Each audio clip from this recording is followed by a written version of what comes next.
A property owner in Douglas County says poachers are becoming a big problem on her land. She shared her story with Denver 7's Patrick Perez, hoping Parks and Wildlife will step in. On nearly 500 acres of wildland, a refuge for Deanna Meyer and her family. I'm the luckiest person alive. I really am. Their decades-old property off State Highway 67 in Sedalia is home to all kinds of wildlife, including a herd of elk. It's a key habitat and a calving ground, and also the mating ground for the elk here. But lately, despite her best efforts to protect the elk that live here, a few have become the victims of poachers. Things like this, when they happen, it's very devastating. Last week, Deanna says a poacher trespassed on her property and killed an elk.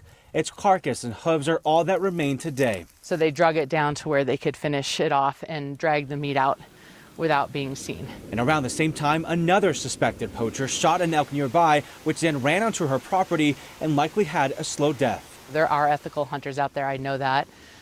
To have this happen gives everybody a really bad name, and it gives them a really bad reputation. According to CPW, there were just over 2,000 violations between 2009 and 2019 for hunting without permission on private property.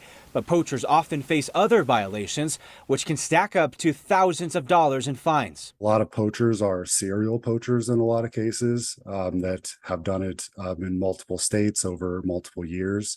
And so we try our best to make sure to limit that, but it does still happen. For Deanna, her concern lies in the disregard for the law and for the animals they kill. It's really upsetting when we see people breaking and violating the law, and also impacting the ability of this herd to feel like this is a safe place for them to be, and to be able to be, reproducing and breeding and having a safe place to go. For now, she plans to install more cameras around her property to increase surveillance. She's learned without any evidence, it's hard to come after poachers. But this is just continuing to happen, and it really needs to stop. In Douglas County, I'm Patrick Perez, Denver 7. And as you saw right there, going further tonight, poaching really is a problem in Colorado. And that is why Colorado Parks and Wildlife has systems in place so poachers can get caught. I look deeper into CPW's Operation Game Thief. Essentially, it's a program that pays people for reporting poachers. The number and email to reach out are there on your screen, so you can stay anonymous and can earn yourself up to a $1,000 reward if a poacher is caught.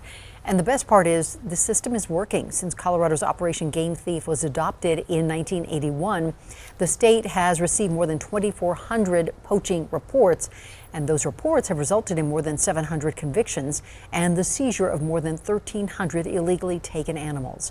People who are caught poaching can face thousands of dollars in fines and have their hunting license taken away.